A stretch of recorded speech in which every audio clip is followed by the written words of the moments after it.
At the 1973 Canadian Grand Prix, the Formula One safety car made its debut.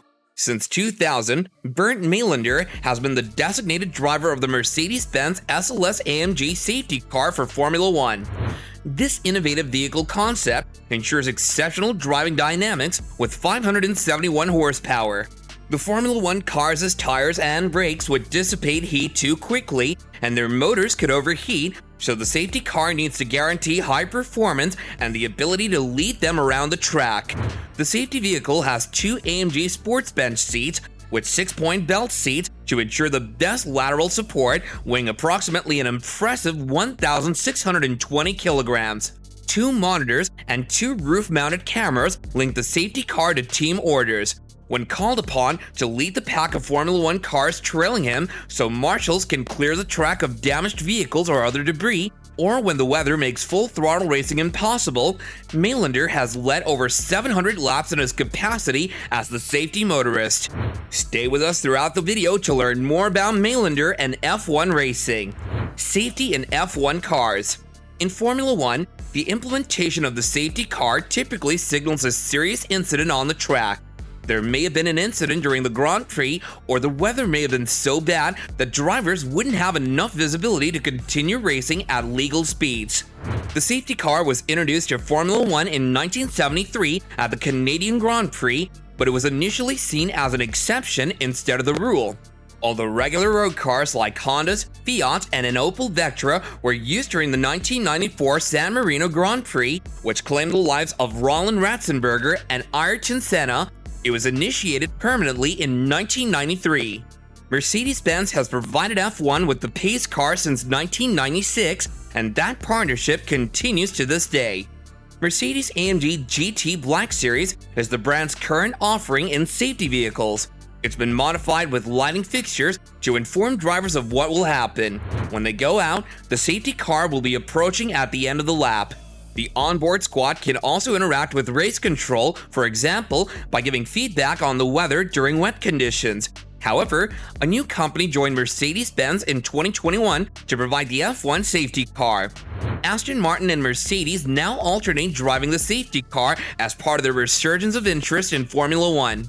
Aston offers a Vantage for use that's outfitted correspondingly to the Merc GT. In Bahrain, as well as Saudi Arabia in 2022, Mercedes supplied the F1 safety car. What did Bernd Maylander do before driving a safety car? In the late 1980s, Bernd Maylander began his career in karting. Additionally, he's experimented with the Formula Ford, Porsche Carrera Cup, and German Touring Car Masters DTM. The German, now 49, competed in DTM for Mercedes from 2001 till 2004 and claimed a victory in 2001. After that, Maylander changed to Formula One, and besides 4 occasions, he's driven the safety car in each Grand Prix since 2000.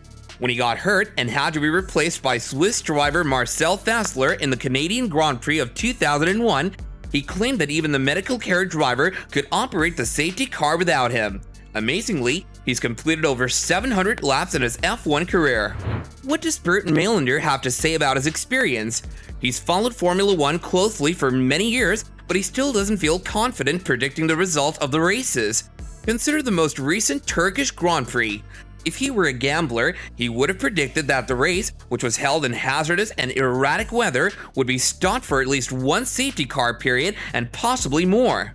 Instead of being summoned by race control, safety motorist Bernd Maylander and his close co-driver enjoyed the entire race from the relaxation of their vehicle. The use of pace cars is well established in the United States, but for much of Formula One's history, the sport relied on marshals who carried flags and stood trackside to control or stop a race in the event of a collision. That changed in 1993 when Formula One overcame its not-invented-here mentality and embraced the safety car, using its assistance for the first time at that same year's Brazilian Grand Prix. In that race, the vehicle was a rather unremarkable Fiat Tempra sedan. Still, based on what the race promoter planned in other races, a Ford Escort Cosworth RS, a Honda Prelude, or maybe even a Lamborghini Diablo handled the task.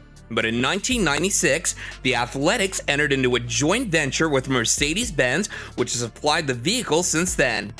Aston Martin, which now utilizes Mercedes engines, joined the organization last year, and the two businesses divided the races between them. For most of his driving career, Maylander represented Mercedes while competing in DTM races and sports cars like the CLK GTR.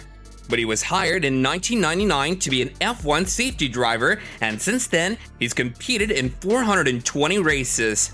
His office vehicle in 1999 was a CLK 55 AMG, which had more than enough power but didn't handle it like the Mercedes AMG GTR of today, which is almost as quick even on road-legal Pirelli tires as its race-going GT4 cousin. However, the engine of the GTR is not the most crucial part. Maylander informed, "You always have to have a lot of power, things like that. The equipment you use inside the car is crucial and has significantly improved over the past 22 years. 20 years ago, you had to drive around the racing track with a hand radio as a backup because you could never really hear race control. There are currently 2 digital radio systems in use. If it's really important, we might even receive an email. It's up to F1 Race Control to decide whether to send out Maylander and his co-driver Richard Darker. Weather-related reasons, such as too much water on the track or crashes on the track that require safety personnel to respond, are 2 reasons why that might occur.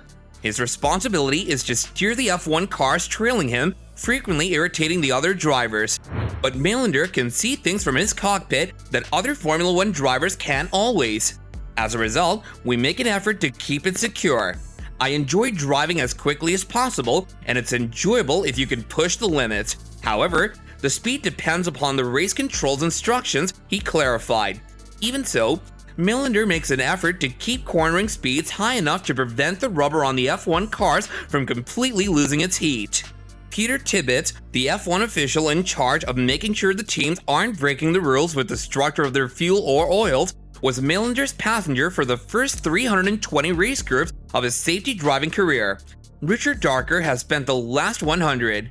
He's in charge of using the 2 tablets and the cockpit-mounted radios while the race is underway. Although not during a Formula 1 race, Maylander has attempted to do it all by himself. F1 is still part of Bernd's life, and he still enjoys racing the safety car. Bernd Maylander voiced his happiness about being in Formula 1 in an interview with Autosport. He mentioned that he's been doing the job for more than 20 years and plans to continue doing it for another 20 years or so. Is this something I'll be doing for another 21 years? Still, I like it, and I'll watch for future changes to see what takes place. However, I can say that I won't be 21 until at the very least a few more years. Many of my co-workers who are in their 60s are still brutal quick, said Maylander. He enjoys traveling the world while being passionate about the sport he loves so much, and is pleased to see how F1 has developed over the years. Formula 1 is the highest and best racing series with the fastest cars and most advanced technology, and right now, I'm pleased with the way Formula 1 has developed over the past few years. It's great to be a part of Formula 1, and Formula 1 is a big part of my life. We travel the world together for a significant portion of the year, and it feels a little bit like a family, Maylander summed up. So what did you think about the video, guys? We hope you got answers to all of your questions. If you have any more questions, suggestions, or maybe even facts to share, do drop them in the comments down below, and do stay tuned for more updates on the channel. Thank you for watching, and don't forget to drop a like and subscribe to watch more videos like this and get updates whenever we drop a video. See you guys later!